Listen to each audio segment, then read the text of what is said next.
Hey math kids, today we're going to talk about explicit equations for linear and exponential functions. This is the same table we've been using on the last couple of videos. Just as a reminder, linear functions happen when we're adding the same amount to each step. So we add 3, add 3, add 3, and add 3, so we know that that's linear. Now it's going to follow y equals mx plus b, since it's a line. And it's pretty straightforward. Whatever you're adding is just your slope, because that's the change. And then whatever your initial amount was, your first y value, is your y-intercept. And that's what we get. Now let's test it, and we're going to find out that there's an issue with it. So if I plug in x equals 1, I'm expecting to get 1.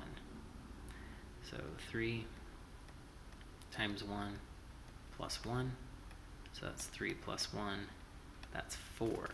So it's actually off by a step. So the problem is we want this to be the step before it is. And so when we do this, we do 3 and then x minus 1. And that's what we get. So now let's try it. So let's try, let's plug in a 3. So if we plug in a 3, we're expecting a 7. So 3 minus 1 plus 1. 3 minus 1 is 2. 3 times 2 is 6. 6 plus 1 is 7. So now it works. And so this is the explicit equation that we want. So we start with y equals mx plus b, but then we fix it to make sure that it works. And so I guess more correctly, y equals mx minus 1 plus b is the formula that we'd want to use for that. Now for exponential, remember we recognize that it's exponential because we're multiplying by the same number over and over, times 4, times 4, times 4, times 4. So if we have that, we use the standard form of an exponential, a times b to the x. We're going to run into the same issue, but I'll just show you. So a is the starting value, so that's 1 in this case. B is the difference, or the change, sorry, not the difference, the common ratio, which is 4.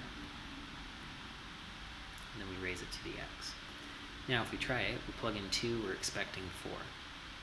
So we do 1 times 4